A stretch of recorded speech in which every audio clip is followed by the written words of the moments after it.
Hey,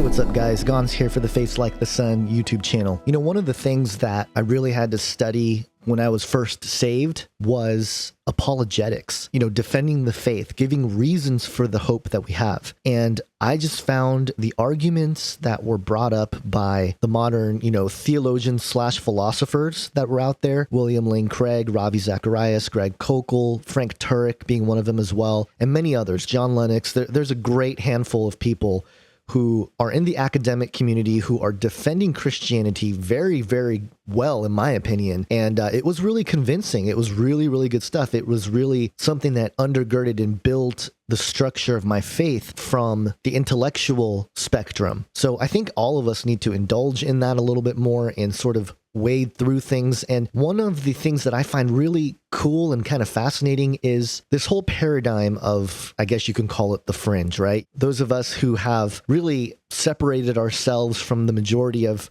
you know, the institutional church because, you know, we talk about things like the Nephilim and the sons of God of Genesis 6 and, you know, all these different topics, right? And then it gets into prophecy and the rapture and, you know, stuff that's even more wild, like on this channel with the black goo and the abomination of desolation. And then you have transhumanism and the image of the beast and mark of the beast. And, you know, these things come up often in our community. I bring it up all the time on this channel, but I think what I'm going to start doing is sharing with you some of these philosophers / theologians, these Christians who are out there defending the faith and answering difficult questions. Because when you listen to what they're saying, number one, their defense of Christianity and the Bible is articulate, and it's a very difficult argument to tear down. I mean, I've seen people try, and I've seen, you know, good points even be brought up from opposers of a lot of Christian philosophers and theologians, you know, in debates and, you know, Q&A and things like that. But a lot of times the arguments presented by the Christian and the questions they ask are very sound and they're very on point. So, you know, if you're not a Christian, definitely, you know, you need to study some of this stuff because it will cause you to wonder about what you believe and why. And,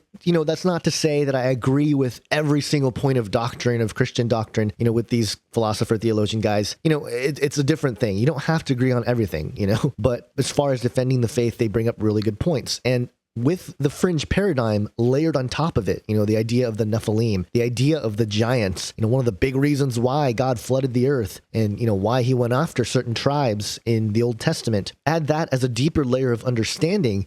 And, you know, a question like this one, is God immoral for killing the Canaanites, becomes even more complete. And that's why I wanted to share it with you, because I think, you know, those of you who watch videos on this channel, you're getting a heavy dose of the fringe stuff and the technology stuff. And, you know, that's sort of something that I feel called to do as a watchman, right?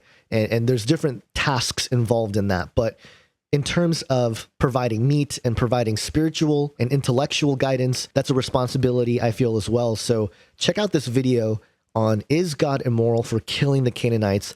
This is by Frank Turek. You can go to his YouTube channel and subscribe there and check out all his videos. He's one of the apologists that I ran into when I was doing my research years ago. So check it out and share this video with friends and family, okay?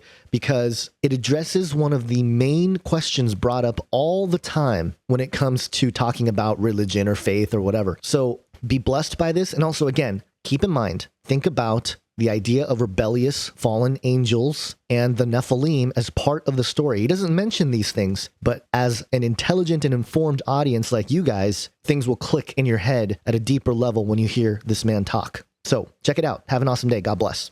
This is a big one we get all the time, and you probably get it too. God is immoral for killing the Canaanites. Well, is God immoral for killing the Canaanites? The first question you're going to ask somebody is, if there is no God, why is any Old Testament atrocity wrong? Why? Because if they're coming from an atheistic perspective, they have no objective means to judge the God of the Bible as evil. Because, again, there's no evil unless there's a standard of good. But if they say, let me grant you there's God, why would such a God do such a thing? Fair question. Problem for us, apparently, right? So the next thing I normally ask is God arbitrary, or does he give reasons for judging people in the Old Testament? Is he like just like kind of a cosmic mafia boss where he wakes up one day and he says, Canaanites, want him dead, kill him? Is that what he does? No. Does he give reasons for this? 400 years of this inequity, right? He's trying to warn them, get out of the land and stop these evil practices. In fact, who is this? Does anyone know who this is? I know Ted does. Who is this? Molech. That's Molech, right? One of their deities. And if you notice right here, Molech, you see the baby, you see the fire. They were sacrificing their babies to Molech. The baby sacrifice, child sacrifice. They were also engaged in bestiality and all sorts of other abominable behaviors. And God is saying, stop this for 400 years, and they don't relent. They continue to do it. This culture gets so evil. Now, how many times, by the way, have you heard atheists say, why doesn't God stop all the evil? Like the guy at Michigan State. Why doesn't God stop all the evil? They complain that God doesn't intervene in the tsunami. God doesn't intervene in the, stopping Hitler. God doesn't intervene in whatever. God doesn't intervene. Why doesn't God intervene? And then here God intervenes, and they're complaining about it. You notice that? God does intervene. He intervenes here, and they're complaining about. Why complain that God doesn't stop evil, but then complain when he does? Because everybody agrees the Canaanites were evil. All right, next question is this. Is God committing murder by ending lives on earth? That's the key question right there. Is God committing murder by ending lives here on earth? Can God commit murder? No, why not? God is the author of life. He has the right to take it. God is the only one that can create life, and therefore he's the only one that can take life. God's the only one that can kill and resurrect. In fact, nobody really dies. We just change locations. We do die biologically, but we don't die eternally. We're eternal beings now. We've gained eternity since we've been created. I mean, if the Bible's true, obviously. If the Bible's true. So God transitions us from one life to the next. So the bottom line, it seems to me, is God has the right to usher people into the next life, whether they are 2 years old or 82 years old. People never die. They just change location. And God has that right. We don't have that right, but God has the right. Greg has pointed out before, when we use the term playing God, what does that mean? Yeah, who lives and dies? This comes up in capital punishment. Who are we to decide who lives and dies? Well, that question or that assertion, we ought not play God, presupposes that if you're God, you can do that kind of stuff, right? You can decide when people live and when people die. In fact, Ravi Zacharias many years ago was on a radio station in Ohio. He was doing a talk at Ohio State, and somebody called into the radio station and said, "Oh, you Christians, they're the same thing. You just want to impose your morality on other people," referring to abortion. She went on and on and on. You just want to impose your morality. And Ravi said, whoa, we haven't even brought abortion up. He said, but let me ask you a question. On every college campus I go to, I get a question about if God, why evil? A plane crashes, some people die, other people live. Why would God arbitrarily decide to kill some people and let other people live? I always get that question. He said, but when we, he says, God is immoral for letting some people live and other people die. He said, but when we decide who lives and who dies through abortion, somehow that's a moral right. He said, can you justify this for me? He said, that was the end of the conversation. She hung up the phone. What could she do? When God plays God, we're complaining. When we play God, we have the right to do that. One other point I think you need to make is that the Old Testament theocracy was unique and temporary. It was not the ideal for all time, but the means to a promised new covenant.